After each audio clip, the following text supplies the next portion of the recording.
Bamako ana lamini eche ani muso demise ani mabakoro bortore ni yan sigile kuna foni balanda wala nyuma don foli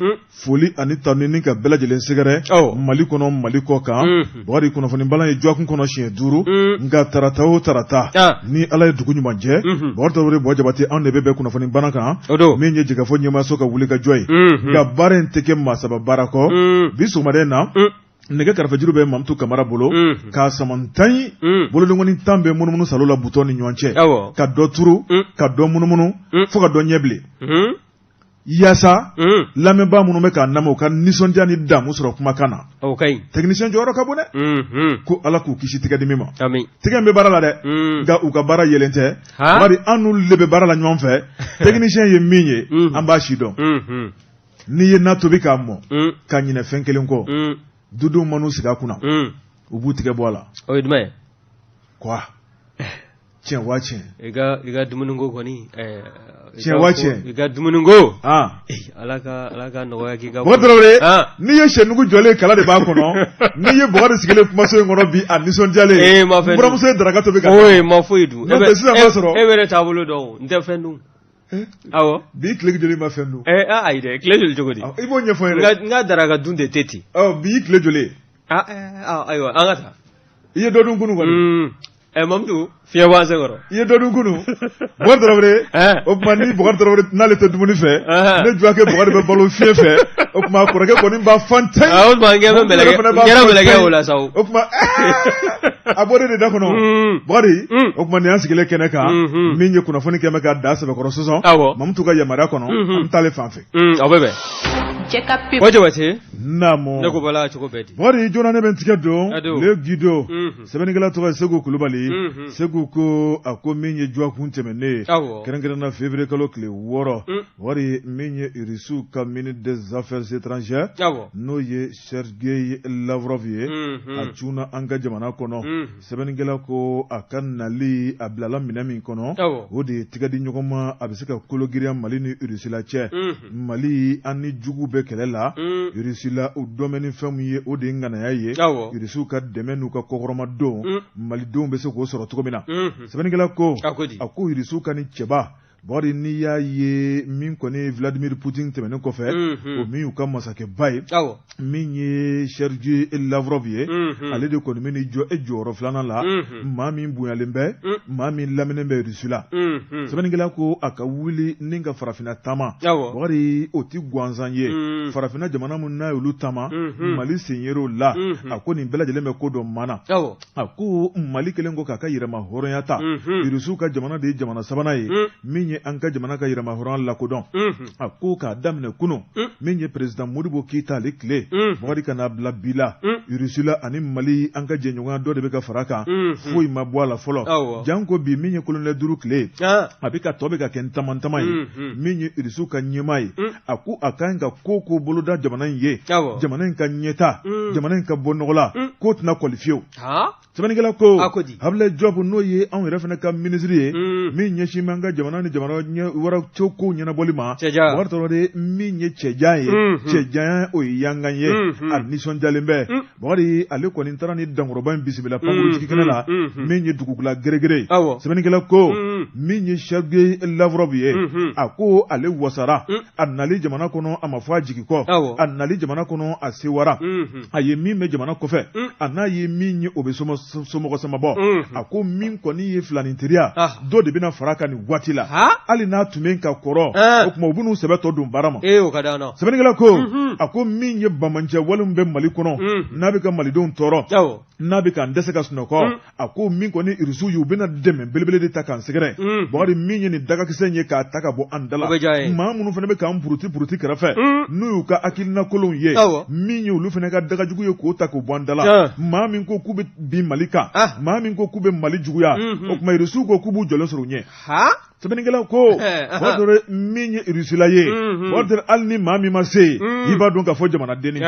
halni mami mase Vladimir Putin to mana fikoro iba don ka fo nye cheba dodo atoko era wa kaga sabara gwanzanta kajira jabaranina sebenigala ko modoro minye rusulaka nali mali kono ako kan sigi nafa chama bambali de kan ako nafa folo dobe no ye senako ni abina jila jakosbe minye sene makamana karamaw ye iba foko engrais kata bla bagaji ona nyogona tawla bogade ko de ko ni mena tanu ko shuru anga jamana kan sebenigala ko min ko ni jakoye nin ko mono bo min ko ni jagokela baw ulu ni sharge lavrofu na nyonfe nin ka daka yi volangata malido ye anga tan kongon fa rusulani kana do jamana kono ako doronte min ye tajikoye kata bla seko ni dongola ku ka deme mayoro nin bede kadi sebenigala ko bogadorode ni ani nanzara min ye fransiye nan ko dunu me nyoma rusu ko bogadi ulu ko ni keme ku tige fla janye bogadi min ko ni flaninteria taflen ye bogadi ku ba ke kono na jelian beni karama konna la mashi gana jigi shila o danfara de be nanzaro ni nyanja gwe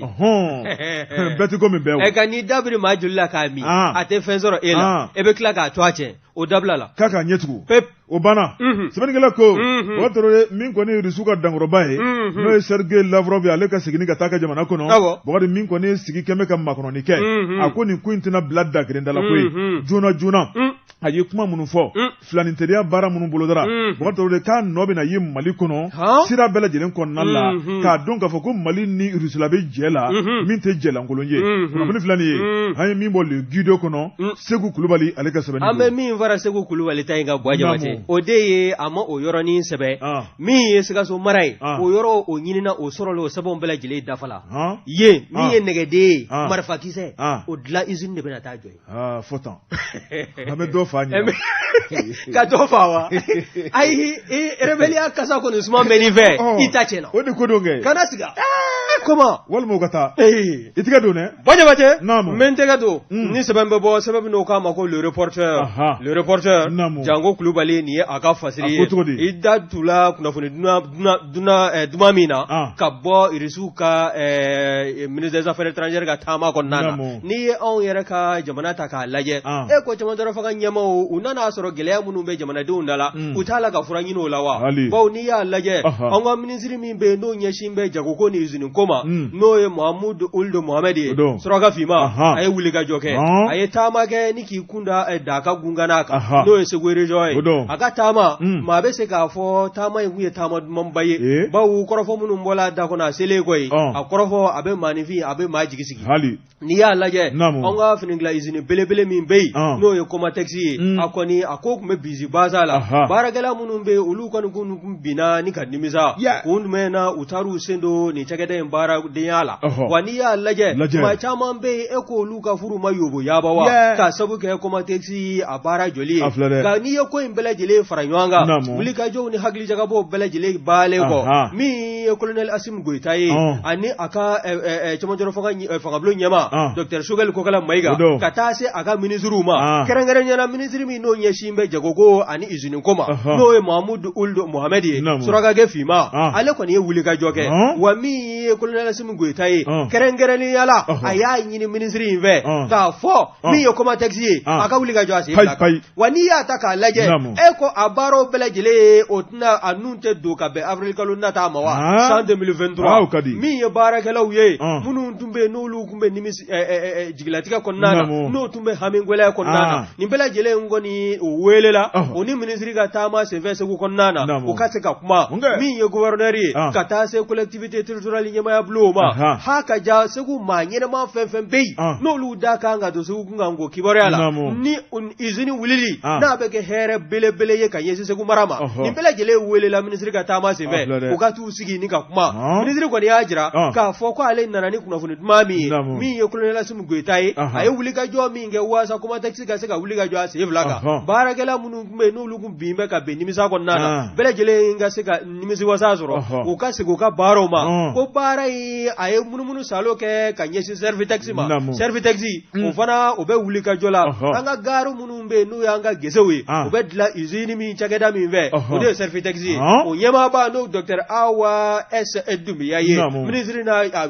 hagli fale nge ayajira ka fo mi ye koma taxi izini majunye mi ye akoni ka larawe ka sege nanzaro ko ka anetwaye o baro ka fere ka tike jona yani abrikalo nata san 2023 2023 o kɔnɔna wa n'i y'a lajɛ usine wulilen a bɛna kɛ sababu ɲuman belebele ye ka ɲɛsin faso Maliba ma kɛrɛnkɛrɛnyala min ye marabolo 4 nan ye n'o ye Segu région ye maa minnu bɛ yen n'olu bɛ baara la olu kɔni bɛɛ lajɛlen kɔni y'a jira k'a fɔ u n'aw ka foli ci don ministre da a ka n'o lase Dr Sogɛl Kokala Mayiga ma a n'a ka an ka cɛmancɛ fanga ɲɛma n'o ye colonel Assimi Goïta ye o fana bɔlen koyi taama in na maa bɛ se k'a fɔ UNTM o ka bolofara min bɛ Segu région kɔnɔna na o tun bɛ maa welelenw na ka taa se CDTM ma ani CSDM min ye wulikajɔ caman ye o kɛla olu fɛ waasa nin baarakɛla ninnu bɛ se ka bila u ka hakɛ minɛn kɔnɔna na cogo min na maa bɛ se k'a fɔ u ka wulikajɔ a kɔni a kɛnɛ a yela nin bɛna kɛ sababu ɲuman ye min ye Comatex SA ye faso Maliba kɔnɔna na a ka segin kokura ka finiw dilan n'o ye bagi finiw ye jamanaden bɛɛ lajɛlen ka se ka fɛɛrɛ bɔ wa ko baaraw ninnu bɛ don hakilinajigi avril kalo nata san 2023 nin kun ye sɛbɛn min y'a sama ka bɔ le reporter kɔnɔna na Jango Kulubali a ka fasiri bon Tarawele jona ne bɛ n tɛgɛ don ko kura le providentiel sɛbɛnnikɛla a tɔgɔ ye Cléophas Tchenou a ko bon Tarawele min ye sɛgɛsɛgɛli dɔ ye a y'o ta ni ka dankɔrɔba dɔ sɛgɛrɛ bon Tarawele sabu jamana baara ye ɲɛdimi don kɔnɔdimi tɛ maa o maa n'i ye ko k'o kɛ malidenw b'a dɔ ye wa min ye fitiriwaleya ye bon Tarawele o bolodalen tɛ an ka jamana in kɔnɔ sɛbɛnnikɛla ko a ko baara dɔ nun donna cɛba dɔ fɛ n'o ye Sako Holding PDG ba ye El Hadji Mohamed Sako bon Tarawele n'o de ye sanu n'o de ye siman dilanyɔrɔ ye sɛbɛnnikɛla ko a ko min ye nin siman dilanyɔrɔ ye o tuma n'a jɔra ka ban a kan ka kɛ yɔrɔ min na o de ye Bɛɛma ye Bɛɛma ale ka surun Ɲoro la nka min kɔni ye tilatilali kura minnu kɛra Ɲoro kɛra région ye Bɛɛma farala Jɛma kan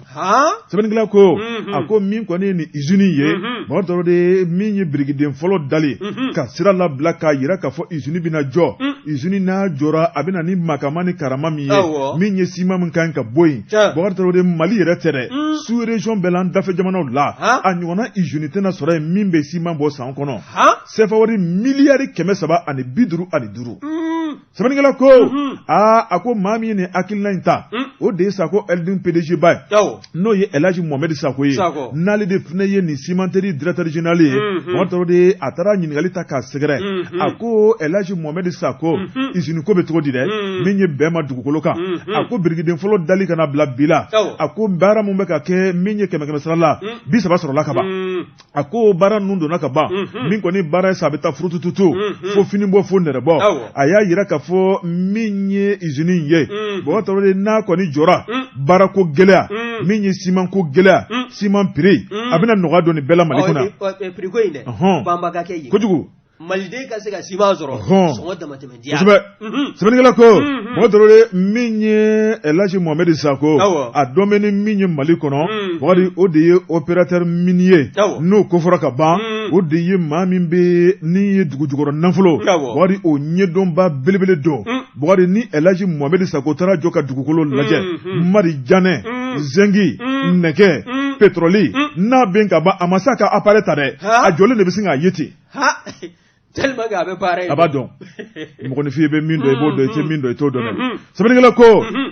Bukari maaw tɛ tugu maa la gansan maa yɛrɛ tɛ ban maa la gansan a ko min ye El Hadji Mohamed Sako ye jama de b'a nɔfɛ waati bɛɛ Bukari min ye bilasirali hakilinajira min ye adamadenw kanuni ye min ye adamadenw lajali min ye adamadenw bilali sira ɲuman kan a ko tile tɛ bɔ ka bin min ye El Hadji Mohamed Sako ye n'a m'o bolo da sɛbɛnnikɛla ko min ye ɲininkalikɛlaw ye ɲininkali ta k'a sɛgɛrɛ a ko tɔn dɔ b'i bolo n'o ye mouvement jamana kanu ye o ko in yɛrɛ nana cogo di dɛ a ko tiɲɛ don koyi mouvement jamana kanu a nana na sira min fɛ ale ka taama dɔ senfɛ Ɲoro min kɔni sigikafɔ de kɛra jateminɛw de kɛra sabu n'ale bɛ taama a kelen tɛ taama ani maaw de bɛ taama n'o ye cɛ ni musow ye maa minnu kɛn bɛ k'ale kanu maa minnu kɛn bɛ k'ale ka hakilina kanu Bukari Tarawele min kɔni kumaɲɔgɔnya de nana kɛ senfɛ o tuma min kɔni mouvement jamana kanu ye o de hakilina nacogo bɛɛ filɛ nin ye Bukari n'a sigira sen kan nin y'a san 2 ye sɛbɛnnikɛla ko a nana min ye politiki baara min ye jamana jɔ ye sabu min ye jamana kanu ye o kuma b'an da kabini lawale la nka min ye a kɛwale kɛnɛkisɛ jɛ kan ko de maa ka dɔgɔ ale ta k'a kuma bɔ a da kɔnɔ ka tila k'a waleya k'a kɛ jamanadenw ɲɛna Bɔkatɔrɔ o kɔrɔmasuru ye mun ye min kɔni ye commune de lakɔlisow ye min ye ban Lakɛrɛ Kaye Saki Bigi o sanna k'a d'a bɛɛ ma sɛbɛnnikɛla ko min ye kilasiw dɔ ye olu fana labɛnna Bɔkatɔrɔ fana tɛ dalafɔli ye Bɔkari Tarawele min kɔni ye wulikajɔ ye hinɛ ani makari min ye balo ɲɔ malo ka taa bila sukoro la sunkalo kɔnɔnaw la min ye waati bɛɛ lajɛlen kɔnɔ muso cɛsabatɔw ye jigintan falatɔ yatimɛ ko ye olu fana ka taabolo de ye waati bɛɛ lajɛlen kɔnɔ sɛbɛnnikɛla ko a ko n'i y'a lajɛ min kɔni m'u ma jamana kanu ye a ka hakilinaw sigira mun ni mun kan a ko min kɔni ye ɲɔgɔn dɛmɛ o ma tɛmɛ ka bɔ ye k'u jɔyɔrɔ fa jamana ko la o tuma k'a ka d'u ye don n'a nataw la u bɛna plateforme belebeleba dɔ labɛn Bɔkatɔrɔ bɛɛ lajɛlen ka se ka jɛ ka fara ɲɔgɔn kan ni k'u ŋaniya kɛ kelen ye min ye an ka cɛmancɛ fanga ɲɛmaw ye k'u dɛmɛ Mali bɛ se ka bɔ dingɛjugu kɔnɔ jamana bɛ se k'a yɛrɛ sɔrɔ cogo min na sɛbɛnnikɛla ko a ko n'i y'a lajɛ min ye ɲoro ye Bɔkatɔrɔ olu kɔni kɛtɔ la ka se ka ciment dilan usine cogo u taara u wakili don fɔlɔ min ye Buye Ayidara ɲoro sirifukɛ ka t'u bisimila ye ka taa duwawu ɲini a fɛ ka t'u dantigɛ a ye ka t'u ka ŋaniya yira la k'a yira k'a fɔ olu bɛna ciment dilan usine k'o cogo bɛɛ ma n'u tun bɛ ɲoro o fɛ lawale la yanni u b'a tigɛ ni k'a di jɛma ma sirifukɛ ko k'ale se wara ciment dilan usine ka n'o cogo ale ka yɔrɔ la ko mun wɛrɛ b'ale bolo duwawu kɔ dɛ o tuma k'a ka duwawu b'u ye k'u ka taa fɛ min ye sirifukɛ ye Bɔkari Tarawele ko fɛn o fɛn bɛna nafasɔrɔ sira ye fɛn o fɛn bɛna ni jamana yiriwali ye o tuma maa ma n'o y'o tasira ta ale ka duwawu b'o ye su fara tile kan o tuma ko Mali ko an bɛɛ de bɛ ɲɔgɔn sɔrɔ o la min ye Mali ka tɛ tunɔgɔma da sɛbɛnnikɛla ko a ko n'i y'a lajɛ min kɔni ye sirifukɛ ye a ko k'a ka dɛmɛ bɛ transition ye a ka dɛmɛ bɛ transition dɛmɛbaw ye transition wulikajɔbaw ye o tuma maa o maa ko de bɛna nafasɔrɔ sira Mali kɔnɔ a ka dɛmɛ b'o ye sɛbɛnnikɛla ko min ye politiki ko tɛ ale ni sirifukɛ o tuma u bɛ ɲɔgɔn sɔrɔ hakilina caman na min ye baarakɛ ɲɔgɔnya sirifukɛ y'a yira k'a fɔ maa o maa kɔni ko bɛ taa sira ɲuman kan ale n'o bɛ ɲɔgɔn ye sabu jamana ko tɛ tunɔgɔma da maa si ye sɛbɛnnikɛla ko a ko min ye Elhaji Mohamed Sako ye n'o ye Sako holding ɲɛmaaba ye a ko dɔɔni min kɔni ciment dilan usine ye a bɛna kunbɔ n'a y'a kunbɔ Bɔkatɔrɔ min kɔni ye baara minnu bolodalen b'a bolo Bɔkari o baara kuraw de bɛna ŋaniya Bɔkari n'i y'a lajɛ o baara minnu bɛ yen Bɔkari k'a bɛna jamana in bɔ nɔgɔ la fo k'a dama tɛmɛ a ko min kɔni ye Rusila ye olu bɛ ka dɛmɛ min ta ka Mali sɛgɛrɛ bi a ko bɛ se ka goya jɔn ye min ye ɲininkalikɛla ka fɔ ye a ko Rusu bɛ ka min ka Mali sɛgɛrɛ Bɔkatɔrɔ ko min kɔni don ko a ka di fo k'a dama tɛmɛ nka k'a bɛ min fɔ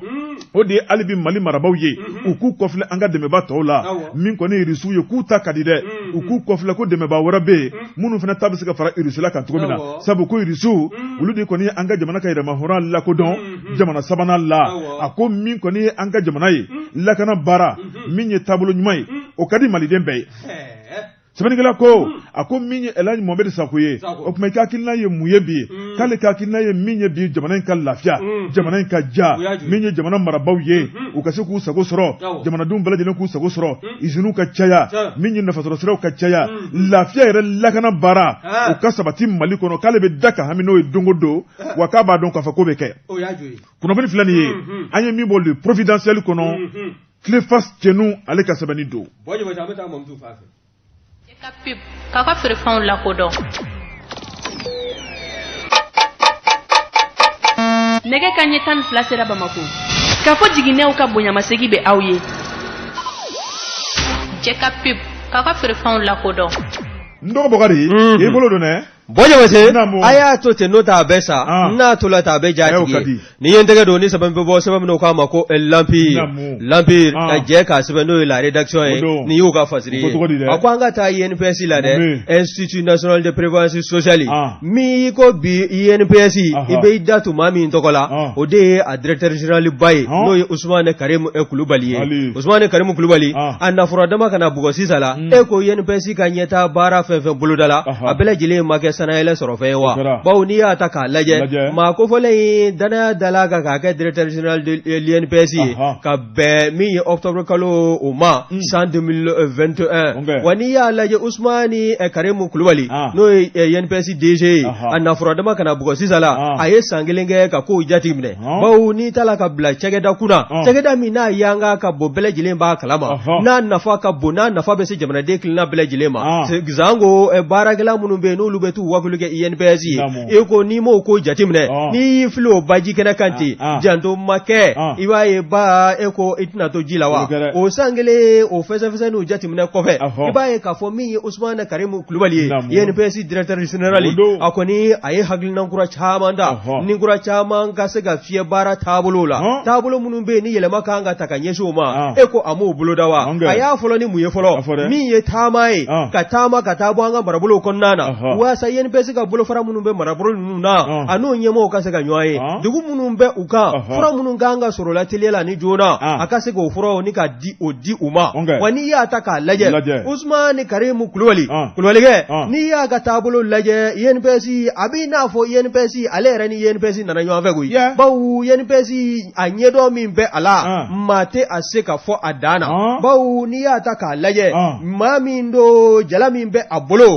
o de ye inspecteur principal de sécurité sociale ye technocrate fana don wa k'a fɔ ko a ye nin de kalan papier kan wa ale bɛ na dɔrɔn ka hakilinaw fara ɲɔgɔn kan baara kan ka taabolo min fɛ n'a y'o boloda ni maanifin taaman'o fɛ i b'a ye k'a fɔ a bɛ kɛ sababa ye min ye Usmane Karimu Kulubali ye a nalen a y'a jira k'a fɔ baara in tɛ taa n'u m'u tigɛ di ɲɔgɔn ma INPS a bolofaraba bɛ faaba kɔnɔna na n'o ye Bamakɔ ye nka bolofara misɛn minnu n'o bɛ anw ka marabolo kɔnɔna na nin bɛɛ lajɛlen ni hakilina kan ka kɛ kelen ye wa min ye a ka baara fɔlɔfɔlɔ ye a ye min boloda wa a y'o hakilina fana ta ni k'o da sɛbɛnfuraw kɔnɔna na o de ye kala o ka ta ni ka ɲɛsin INPS baarakɛlaw ma n'o bɛ formation ko fɔ k'u lajolikalaw n'o tala ka ɲɛsin u ma baara min bɛ ta ka kalifa u la o baaraw bɛɛ lajɛlen na kɛ nimisi wasa bɛ ye wa n'i y'a lajɛ a fɔla cogo min na a kɛlɛ ten baaraw n'o ye kalanbulon ye o ka ta ni ka ɲɛsin INPS baarakɛlaw ma o fana bɔlen koyi a y'a jira fana k'a fɔ n'i ye INPS lajɛ bi maa dɔw bɛ yen olu jɔyɔrɔ kan ka falen i bɛ taa sɔrɔ dɔ bɛ jɔyɔrɔ dɔ la a bɛ sɔn o baara in na koyi nka n'i y'a falen k'a bila fan wɛrɛ fɛ a bɛ nimisi wasa wɛrɛ lase cakɛda ma min ni kɔrɔlen tɛ kelen ye a ye nin baara ninnu bɛɛ lajɛlen boloda wa n'i y'a lajɛ kokura min ye INPS ɲɛmaaya bulon ye min ye san 2023 baara minnu boloda bɛ o kɔnɔna na a kɔni y'a jira k'a fɔ san 2023 o bɛna kɛ san ye san min kɔni n'a bɛ kɛ nimisi wasa san ye INPS kɔnɔna na hali n'a sɔrɔla gɛlɛyaw tɛmɛna san 2022 kɔnɔna na wa baara minnu kɔni n'o hakilina bɛ ɲɛmaaba la ka ɲɛsin a ka baarakɛdenw ma e b'a ye k'a fɔ Usmane Karimu Kulubali a y'a jira k'a fɔ INPS tɔ min bɛ a la dɛ ale na fura dama kana bugɔ sisan la a b'a fɛ ka tɔgɔ wɛrɛ ni yanga wɛrɛ de di INPS ma min ni kɔrɔlen tɛ kelen ye wa a bɛ a sira kan wa a y'a jira fana k'a fɔ min ye u ka conseil d'administration ye ko min ye u ka laɲini ye ka bɔ o ɲɔgɔnye in kɔnɔna na n'u y'u ka recommandation ye o tɛ dɔwɛrɛ ye nafolo min n'u ye u laɲini conseil d'administration laban in senfɛ o bɛ t'i jɔ fo CFA wari miliyari 200 ani 45 o de bolodalen don o de kan ka ɲini ka baaraw boloda ni o ye wa n'i y'o ta k'o sanga san 2022 fana ma o kun ye CFA wari miliyari 200 ani 40 ani a kunkan fɛ wa n'i y'a lajɛ min ye Usmane Karimu Kulubali ye a ko INPS min ye waati ni don nataw kɔnɔna ye ɲɛda kura bɛ na ye INPS fɛ a n'a baarakɛɲɔgɔnw n'a dɛmɛɲɔgɔnw bɛɛ lajɛlen bɛ nimisi wasa sɔrɔ nin ko ye sɛbɛn min n'a y'a saba ka bɔ journal L'Empire kɔnɔna na rédaction u y'o ka fasiri bon Traoré ni maa min sɔmini yɛrɛ fɛ ɲɛnamini la i bɛ girin k'i sigi siga t'o la info matin sɛbɛnnikɛla tɔgɔ ye Sikuba Siku ko a ko Bakari don bile jɛ a sebali tɛ a ko siga tɛ min na min ye Bamakɔ ye ko don dɔ k'a bɛ na diya min ye sɛbɛnnikɛla ka fɔ ye alamisa tɛmɛnen n'o bɛnna février kalo tile 9 ma Bakari Traoré Bamakɔ mairie-ba kɔnɔ ko lajɛba dɔ bolodara n'o ye syndicat mixte intercollectivité Bakari Traoré o bɛ min kofɔ o de ye Bamakɔ commune 6 Bakari ka taa bila a dafɛduguw la sabu min ye mara min ye a mɔnɔbɔra Bakari ni ka commune caman fara Bamakɔ kan ni ka tila ka commune caman ka tila k'u gulon Bamakɔ la Bakari Traoré u ka jɛ ka hakilinaw kɛ kelen ye u ka ŋaniyaw kɛ kelen ye nafasɔrɔ sira baara u bɛ se ka walankata cogo min na sabu maa kelen ka dɔnniya maa kelen ka sɔrɔ o tɛ sɔrɔ ye min ye commune 25 Bakari Traoré olu de jɛra ni ka ɲɔgɔn sɔrɔ kɛnɛba kan ni ka tɔn boloda o tɔn ɲɛmaya Bakari Traoré o taara ni ka sin k'o di Bamakɔ maire-ba ma Bakari ko ale n'a ka kan n'o ye Adama Sangare ye sɛbɛnnikɛla ko ale de tun bɛ kɛnɛ kan n'o ye ye intercollectivité a ɲɛmaba ye o tɔrɔ de min ye Grand Bamako ye Bamako ka kɛ Bamako yɛrɛ ye o tɔrɔ i b'a ye k'a fɔ a baaraw nun donna ka ban sɛbɛnnikɛla ko a ko min ye kɛnɛ sigilen ye Adama Sangare ale min ye a tɔn ɲɛmaba ye a y'a yɛrɛ k'a fɔ min kɔni wuli ka jɔ min ye nisɔndiya ye o tɔrɔ ye ko bɛ nalen don n'a nataw la nka n'i y'a lajɛ paranya min kɛra fɔlɔ n'an bɔra nɔ na o tɔrɔ a ye daw don o la a ko n'i ye jateminɛ kɛ min ye dɛmɛ ni dɛmɛ i b'a ye k'a fɔ min kɔni ye Grand Bamako ye a ni bolodiɲɔgɔnmaya bɛ jɛrɛjɛkulu belebele fila cɛ n'i y'o jɛrɛjɛkulu lajɛ min ye Fondation Santé Environnement ye o tɔrɔ ka tila ka taa bila agence luxembourgeoise la a ko nin tɔn fila min kɔni kɔkɔrɔmadon ye u kɛmɛ k'o ta ni ka Grand Bamako sɛgɛrɛ o tɔrɔ min kɔni wulikajɔw ye nisɔndiya baaraw kɛra bari sabu n'i y'a lajɛ sigida sanuya o ti ko denni ye dɛmɛ ni dɛmɛ min kan ka ta ka kɛnɛyaw sɛgɛrɛ o tɔrɔ ko caman de bolo dara ko sabu sanjikɔrɔ wɔsi tɛ dɔn min ye kalan ye jamana siniɲɛsigi don jamana dulonman don o tɔrɔ dɛmɛ belebele taara ni k'o fɛnɛ sɛgɛrɛ nin tɔn fɛ o tɔrɔ o fɛnɛ nɔ yera a ko min ye denmisɛnw dɛmɛni ye ka taa bila entreprise la musow ni cɛw la o tɔrɔ CFA miliyari 7 o taara ni k'o don da fɛ k'o fɛnɛ nɔ yera jamana in kɔnɔ a ko baaraw kɛra ka tɛmɛ ko ye hali bi bɛ ko min na Bugari o ma ban sabu min bɛ an ɲɛfɛ o de ka ca minnu kɛra ka tɛmɛ a ko min kɔni ye nin tɔn fila ye o tɔrɔ sini ma projet belebebaw ŋaniyalen bɛɛ o tɔrɔ min ye échangeur ba fila ye olu kan ka coko échangeur ba fila tɛmɛnen kɔfɛ o n'i y'a lajɛ min ye nafasɔrɔ sira wɛrɛw bɛ yen o tɔrɔ olu fana kan ka boloda jinɔgɔw kan ka tɛmɛ ɲɔgɔn kan cogo min na ka sɔrɔ a ma kɛ ni wulankatali kariw kɔnɔ o tɔrɔ n'o ye station belebeleba dɔ ye min bɛ jinɔgɔw fara ɲɔgɔn kan k'u traiter a ko fana nun kan ka don sɛbɛnnikɛla ko a ko min kɔni Adama Sangare ye o tɔrɔ n'ale ye Bamako maire ba ye ni ka tila ka fara min ye syndicat mixte intercollectivité Grand Bamako o ɲɛmɔgɔya fana kalifalen bɛ a la a ko n'i y'a lajɛ ale n'a jɛɲɔgɔn n'o y'a jɛɲɔgɔn maires ye n'o y'u dɛmɛba nafolotigiw ye o tɔrɔ k'a bɛɛ lajɛlen ka haminako de kelen ye o de ye ɲinifɛn bɛ se ka kɛ sɔrɔfɛn ye janko baara min kalifalen b'u la a ka se ka kɛ nafa ye a ka se ka kɛ ŋaniya bolodalen a ka se ka kɛ nisɔndiya ye k'o tɛ sabati abada waribɔla ni wariminɛna ni ka taa se baarakɛlaw ma ko bɛɛ k'i ŋaniya yira bɛɛ k'i ka kɛta k'a kɛcogo la min ye baara min dir'u ma a ko maa kelen baara maa kelen sɔrɔ o tɛ sɔrɔ ye wa k'a tigɛlɛma kan k'a fɔ ko yɛlɛma belebele bɛna don Bamako o tuma fo bɛɛ lajɛlen ka sɔn a ma maa minnu fana kan k'u ka tɔrɔmɔw sɔrɔ n'o ye impôt ni taxes ye k'o fana gɛlɛya bɛ an ka jamana in kɔnɔ kunnafoni filɛ nin ye an ye min bɔ info matin kɔnɔ Sikuba ale ka sɛbɛnni don Sikuba ka fara info matin fasolojɛkulu kan wajibata an b'u bɛɛ lajɛlen ni ye n tɛgɛ don ni sɛbɛn bɛ bɔ sɛbɛn min n'o k'a ma ko le Kanaga maa min ka fasiri ye nin ye o ye Asana Kanambayi Kanambayi ko k'an ka taa Amadère la n'i ye Amadère ta k'a lajɛ o ko nanzarakan na ko agence malienne pour le développement et de l'énergie domestique et de l'électrification rurale o tɛ dɔwɛrɛ cakɛda min n'a ka baara ɲɛsin bɛ an ka togoda minnu bɛ yen n'an yi ko an b'a a kuma yɛrɛ fɔ ka lajɛya o di an ka burusi kɔnɔna o kɔni o maaw bɛ se ka yeelen sɔrɔ cogo min na cakɛda in ka wulikajɔ ɲɛsin m'o ma a ɲɛmaaba n'o ye Amadu SDB ye e k'o ka laadala ɲɔgɔn ye min n'o b'a kɛ tuma ni tuma waasa cakɛda mago bɛ nafolo minnu na o ka se k'o ɲɛfɔ ɲɔgɔn ye actionnaires bɛ wele ka fara ɲɔgɔn kan min ye gɛlɛya minnu bɛ cakɛda da la k'o bɛɛ lajɛlen latɛmɛ o ɲɔgɔn ye in de sɛbɛn n'an ko a ma ko conseil d'administration nin y'a ta ko 40 n'a ye min n'a bɛ wele ko 40e session du conseil d'administration Lamadère Amadère ɲɛmaya bulon u yɛrɛ jab'a la n'i y'a ta k'a lajɛ kɛnɛ bonya minɛ kun t'a mɛn ka di ɲɛmaa yɛrɛ ma n'o ye président directeur général ye ni ale yɛrɛ de fana ye Amadère yɛrɛ ɲɛmaaba ye Amadu Sidibe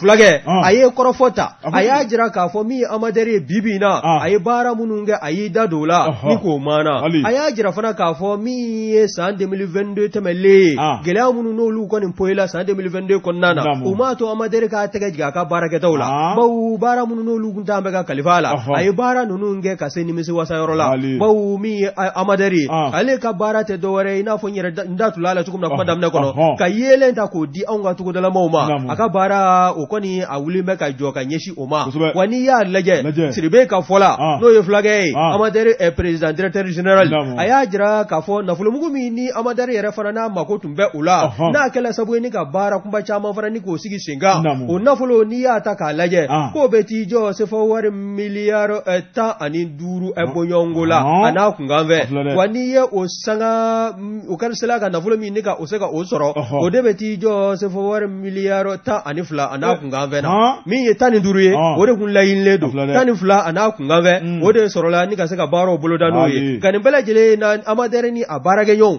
kerengere ni la min ye bank mondiali o de koni jo mbe o kokoro wasa bara munu ni hagla munu be bolo da uve a bela jele nga se ka ke ni mi se wasa fe wani ya laje mi ni session du conseil d'administration c'est vrai no ya takobina ni nai mi Amadou Sidi Beye no yenyama bai ale ida do korofo chamana aya jira ka fo hagna nunu abeturu bolo sabaga afolo na fulo mi ni olu mako nganga jola no echegede no amaderi ni obe talike uka bara bolo dalona bara munundo ni ambe awele ko projet système hybride d'électrification rurale nangwa mako share o share na fulo mi no kunga no muzaga no kanga do akoda ve okoni onna fulo tari jo sefawar miliyar duru ana kunganve ga ku sera ga sefawar miliyar nani ana kunganve de soro ga sego bara ni ka buloda no fana temena ka boy aflana ayi datu ofanana oflana embe talige faminga ode ye wulika jo chama ye wulika jo mingoni ni abega sabuye projet munu no lube tanika kalifa amaderla amader ga sego projet ko sego bela jele time ga kani nafulo ano de betani yoye nafulo mugu mi varabe ni faso nyema ya blo ni ababla uka bloga ni abega sabuye amader ki isinzi ola kasika bara bolodelo ni kasika olu bela jele time kase ahagela mi ye faso maliba fanvelai nafulo mi no lu nganga osoro kasiko ka baro keni oye ne okun hagle no jigi dambe oka ode se fawar miliyar ta ani duru ana kungambe ga miliyar ta ani duru ana kungambe doni oyo soro ni kasika bara nunu boloda nugo bogari obeka baraka fanmane fe komi ko abeka baraka tugoda ukono tugoda fanme ondo sisa tugoda na fora tugoda mali fan bela jele de baro abe sika ke we misali ta sisa bamako dafela nunu tugoda munun beyi obetayi obe sika boya an wa region gorono no marabulo yi o fana tugoda munun be olu kono nana jamanje o yarata we munun be burusi gorono nunu na de an bora dugu munun na kase bamako ya o yilo me ka mena kana sika tabarikala wa ubeta miye panoy pano soleri obo de frendesa ka kurandi ya do an ga fanta man be ani gasoil make machina ka yelen di on maya olu ta e kurai afa panoy obe pano de sarada ba fleza finyeda kadi mi yesribe ka foye aya jira ka fo wati ni do na to konnana o jigi damba ka alisa bang monjali anu deme o ka projet dama do be ka suko lugu kunje sheri o projet mi no be sena o ka se ka kunje wa projet wara fana be ni abe wele ko système électrique d'amélioration à l'accès à l'électricité au Mali nangwa ma ko presem o fana bang monjali de kembe ki jo na fulo mugu boli sabula o ka se ko jo u kokoro o fana mana tebe ka boy mi Persi 32 ina fo yen ngali minge sisa mi ye togoda bisaba ani duru ye o hagnina ta me kan yesho olu dema onga togoda munun be bisaba ani duru lu sugandile go u kasika kuranta ni ka di uma manivu nga bo dibila bele jele nga ke ba fo be bamako ya ni ye yele ngo laje yele nafa ka bo yele manga ke setiki ko yetuguni yele kanga di jamana de kilna bele jele ma ba be na kaka wani ya laje amadere ko ko wati ni do na to konnana bara kuma woro chama bulo dalembe uve wa na folo ukoni ujigi damba kan wa mi ye faso maliba ko me ki ijo rola boy wa mi ye maraku ko fana ka haglinan do ye uluka chegeda bulo fara dobe o fara obe wuli ka jola wa ni ye alaje abe wele ko assistance technique de l'office national de l'électricité et de l'eau angwa mako ONEE obe bo royaume du Maroc obo olu de ka jamana ka olu de kango na folo fana nika o boloda mi onga jamana ye amader ka se go soro ka se ka bara nunu belajile hamina munun be ala ko belajile nika anyene bo ni we sebe mina ya sama ka bo le kanaga konna na Hassan Kanambai aka fasiridu ko torobre se kana fiye bo bi ko masuruku kanja o kuma man kanja ni te yasaye o bebe check up pip waje namo ndara nana dan diga le werata ola ne ko bala ci ko beti bori jona ne ben tiga do la référence zabani kila atoye Boubacar Jara ke ko wotorore minye cheba sabaye wotorore ni alama kuna ja ubina tondo sigi bori minye jamana sabani nyogonche sabani kila ko akuma chalembe minye jwa kuntemene wotorore Mali ministre des affaires étrangères no ye Abdoulaye Diop ye wari ale ye pankuru ta jamana tɔgɔla ni ka taa Wagadugu Burkina Faso fɛ min ye ministre muso ye o ye a bisimila min ye Laginɛ ale fana ministre des affaires étrangères ye wari ale fana ka pankuru ta ni ka Burkina sigɛrɛ sɛbɛnnikɛla ko Mali jamana kuntigi n'o ye colonel Assimi Goïta ale ka yamaruya kɔnɔ Abdoulaye Diop a taara Wagadugu a ko min ye colonel Laginɛ jamana kuntigi ale fana ka yamaruya kɔnɔ a ka ministre fana o taara Wagadugu o kuma o taara jɔn fɛ o de ye capitaine Ibrahima Traoré n'ale ye Burkina mission au président ye sɛbɛnnikɛla ko a ko min ye ni jamana saba ye u ka ministre des affaires étrangères ka ɲɔgɔn sɔrɔ hakilina la kunna ni ka kuma munumunu ni ɲɔgɔn cɛ wari k'a bɛ ko caman mana n'i ye ni jamana saba jateminɛ an bɛɛ bɛ transition kɔnɔna la an bɛɛ bɛ ka tɔn kɔnɔ wari min ye ka kuma cayalen bɛ an da la u ka purutili wari u ka samasamali u ka wajibi ko n'i y'a mɛn ko fanga yɛlɛma wari fanga yɛlɛma min ye politique tun bolo politique maaw jalaki taara k'u sɛgɛrɛ wari taara olu de y'an lase ma min ye CEDEAO ɲɛmaaw ye u k'u ka sira t'o la dɛ k'u ka kalafili labɛn joona joona. Ne b'a dɔn jamana saba in u bɔtɔ don CEDEAO kɔnɔ sɛbɛnnikɛla ko an tɛ bɔ a kɔnɔ dɛ sɛbɛnnikɛla ko o y'a sɔrɔ de min ye ŋaniyaw farala ɲɔgɔn kan ka se ka fédération dɔ sigi ni jamana saba ni ɲɔgɔn cɛ Bakari a kuma ninnu donna nka min kɔni kalamani ma turu a ko kan fɔlɔ dɛ jamana kuntigi sabaw k'a lajɛ ni ko kɛta n'a bɛ bɛn n'a bɛ se ka waleya n'a tɛna kɛ dalafɔli ye n'a tɛna kɛ dolokujan ye k'a daminɛ bɛ k'a kun cɛ n'a bɛna kɛ badabada ye ni kolo bɛna don a la o y'a sɔrɔ u bɛna o ko de lajɛ wari nin kuma in bɔlen da kɔnɔ n'i ye jateminɛ kɛ min kɔni yirayirana ba dɔ nana n'o ye CEDEAO ɲɛmaaw ni ɲɔgɔn cɛ wari an bɛ don min na ko bi CEDEAO ɲɛmaaw maa minnu bɛ a la a tɔni ye minnu ye dɛ n'o ye Nana Kifuru Addo Gana cɛkɔrɔba n'o ye Alassane Dramane Ouattara n'o ye Kodowari masakɛ o y'a sɔrɔ u bɛɛ jatigɛlen bɛ bi sabu ne nin kɛra a bɛ kɛ sababu ye ni ka CEDEAO fanga dɔgɔya a bɛ kɛ sababu ye ni ka CEDEAO min kɔni ka burujua o y'a sɔrɔ a bɛ kɛ sababu ye ni ka tila ka bɛn ɲigin CEDEAO la ne ni cɛ saba ye bɛnkan sɔrɔ ka baara la bari k'a bɛna kɛ sababu ye ni ka ni jamana saba kologirinya nka kan tɛ bɔ CEDEAO la dɛ an bɛna hakilina kuraw de ta sabati kura wulikajɔ kura min ye partenaire kuraw ye ni k'an ka jamana baara k'an fɛrɛ mɔ dɛ a tɛ kɛ ni kɔrɔtɔ ye ni k'an ka kalafiliw labɛn a tɛ kɛ ni kɔrɔtɔ ye an ka jamana sariyasun k'o labɛn o fana tɛ kɛ ni kɔrɔtɔ ye ko n'o banna tuma min na dɛ an sago n'an dɔngɔ ye min ye an bɛ sɔrɔ k'o de waleya wa mɛ min fɔ ye ani CEDEAO an bɛ ɲɔgɔn sɔrɔ tugun kana siga sɛbɛnnikɛla ko o tɔrɔ min ye nin baara kura minnu dɔnnen filɛ Bakari ko da wulila Sonkala ma ye min kɔni yira minnu daminɛla a ko ni colonel min ye nin colonel cɛ fila ani capitaine kelen Bakari k'u kumasi tɛ cɛ u tɛ siran maa ɲɛ u ta u dakan ye u ta u ka jamanadenw ka hakilina ye ko jamanadenw de b'u kɔfɛ n'i y'a mɛn i bɛ jigin binyɔrɔ la i talon wɛrɛ bɛ jigin o la sɛbɛnnikɛla ko mun y'an lase bi ma Mali ka taa bila min ye Laginɛ ye ale ni Burkina Faso mun ye an bɛɛ lase bi ma n'o ye politicien ka taabolo taabolo jugu a kɛra sababu ye k'u nege bɔ jamanaden bɛɛ lajɛlen na sɛbɛnnikɛla ko ni politiciens nege tɛ malidenw na bi o tɔrɔ ye ko Laginɛ bɛ ten Burkina Faso bɛ ten n'o masakɛw y'u ŋaniya yira ɲɔgɔn na ko nin bɛna kɛ taasira jɛlenba dɔ de ni jamana saba ni ɲɔgɔn cɛ o tɔrɔ ye ni k'u ka hakilinaw sabati a ko a tɔ tora sa ko sigi ka fɔ Bakari k'u bɛ k'o de makɔnɔ sisan sa ni k'u ka dabali n'u ka fɛɛrɛw tigɛ n'a ko bɛna se ka kɛ n'a fɔra k'a bɛ se ka kɛ kuma ko fédération kɔnɔ a bɛna sigi dɛ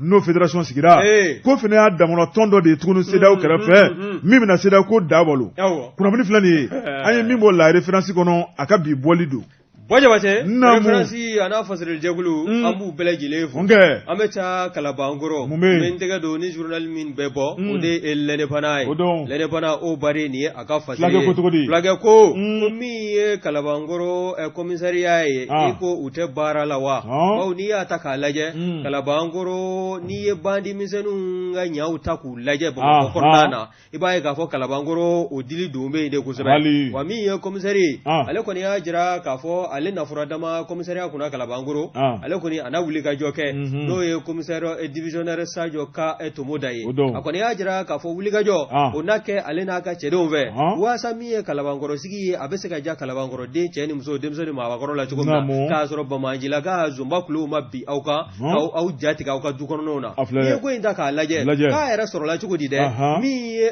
B Jawara ye B Jawara ale ye téléphone feerela ye butigi belebele b'a bolo Kalabangoro sigi la e ko zo ninnu de ma yɔrɔ in dakari ni ka téléphone bɛɛ lajɛlen salo wa min ye maa kofɔlen ye a kɔni a taara i ta da bɔgɔ jɛlen kan wa min ye Kalabangoro commissaire dire dɛ n'o ye Sadio Moda ye ko min ye soit transi min n'o bɔla sigida 5nan o tribunal la ale kɔni ye o sɛbɛnbɔra in de ta k'i banbɔ o kan maa minnu ye nin waleya jugu kɛ ka se ka tɛgɛ da o kan wa n'i y'a ta k'a lajɛ maa fɔlɔ min ni tɛgɛ dala o kan o de ye OS ye OS o b'a wele ko Usbi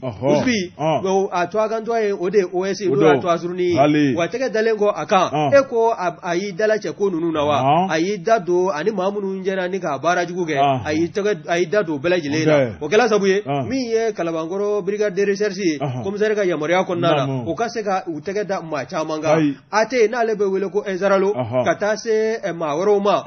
min ye AC n'a bɛ wele ko Buloba ka taa se MK ma n'o ale bɛ wele ko Microbe ani MC ni bɛɛ lajɛlen b'o wele ko Zɛpɛ tɛgɛ dala nin bɛɛ lajɛlen kan mana ko ne ko e diya ye fo nka di e tɛ baara kɛ e tɛ fɛ ka wɔsi bakari an ka kelen fɔ so minnu bɛ ka minɛ n'u bɛ ka fiɲɛ tigɛ an na ni si man ka kɛnɛmana ye ɲɛna bilen e trop c'est trop an bɛ min kɔni fɔ dusu bɔra sa jɔngɔ la so minnu bɛ ka minɛ bi provisoire wo sariya ni mɛ min fɛ ni si man ka kɛnɛmana ye bilen wajiba tɛ mɛ min fɛ yan tɔɔrɔ sa wallahi waasa jamana in ka lafiya i m'a jate minɛ wa sigidaw fɛn fɛn bɛ yen n'u ye zo minɛ k'a minɛ k'a ci k'a faga walima k'a jeni i b'a ye i b'o san tɔnin kɛ i tɛ zonko kuma mɛn mɛ n'a taara ka taa di kiiri tigilamɔgɔw ka bolo kan a ko bɛ gɛlɛya kelen ni fila kalo kelen kalo fila i n'a bɛ bɛn kare kun na a b'an barabu i la o b'an dusu bɔ wa o t'an dusu bɔ sabali de a b'an dusu bɔ yɛrɛ k'i cɛ ka bɔ yen polisi minnu bɛ taa minɛ kɛ i t'olu ka vie bila en danger wa o fana ye tiɲɛ ye olu bɛ kɛ mɔgɔ jugu ye ni ko in ma lajɛ diɲɛ ma jɔlen na dɔrɔn ko ye tiɲɛ nka waati dɔw la ne dusu tiɲɛna ne b'a fɔ ko dɔrɔn ko ye kalo ye tiɲɛ don dɛ nkalon tɛ nka hali bi u k'a lajɛ sabu tɔɔrɔ cayara kojugu ni tɔɔrɔ cayara ko la ni sariya bɛ yen n'a tɛ ka boli a ɲɛ ka dun a bɛ kɛ cogo di maa fala ko bila kalo kelen kalo fila an bɛ taa min o b'i bɔ ne la i ka i bololafɛn nɔfɛ ten manamana ko la digi kɛra na e ko k'i tɛ baara kɛ digi kɛra na dɛ nin bɛ kɛ cogo di digi kɛra na kojugu jɔn ko ala ni tribunal mɔgɔw n'u m'a lajɛ a kɛ mɛ gɛlɛya ye zo minnu bɛ yen n'olu bɛ ka maaw tɔɔrɔ polisiw ni gendarme minnu b'u minɛ ka se u ma jɔn ko ala n'u donna dibi la u kan ka sa ye an ka tiɲɛ fɔ ɲɔgɔn ye min ye wulikajɔ ye n'o ye commissaire divisionnaire Sadio Ka Tomoda ye ale kɔni y'a jira k'a fɔ Kalabangoro n'a lamini jɔn ko ala n'a ka commissariat Kalabangoro commissariat fɛn o fɛn bɛ yen n'o ye sigida ye n'o taa mɛ ka kalifa ale la a n'a ka commissariat la k'a na baara ni fɛɛrɛ sugu bɛɛ lajɛlen sigi sen kan waasa baara ninnu o bɛɛ lajɛlen ka se ka kɛ nimisi wasafɛn ye bawo zo ninnu u tɛgɛ ka kɛ u gu ye u ka bila tribunal ka bolo kan olu fana ye jugement kɛ k'u kiiri u ka don kaso la u kana bɔ ɲɛtugu ka yɛlɛ kɔnɔna na wali kalo kelen kalo fila u ka munumunu salo daminɛ an jalatugu k'a ko k'a bɛ kɛ gɛlɛya ye nin ko ye sɛbɛn min y'a sama ka bɔ lɛnɛbana kɔnɔna na o bari a ka fasiri don bon Tarawele an bɛ o bari fo o de ka commissaire bɛɛ fo ka brigade territoriale bɛɛ fo o de ka finitigilakaw bɛɛ fo bɛɛ b'i seko ni damayira la i ka milieu kɔnɔ o tuma sanjikɔrɔ wɔsi de tɛ dɔn n'o tɛ u bɛ ka min kɛ bi maa tiɲɛni de cayara kojugu walahi maa tiɲɛni de cayara ni maaninfin jogo tun ka ɲi walahi polisiw tun tɛ fa kalo do bɔ jaba an tɛ tile don an ka so dɔw la maninfin jogo de tiɲɛna ala ka hakilina ɲuman d'an ma bon Tarawele ne bɛ dansigi bi ta la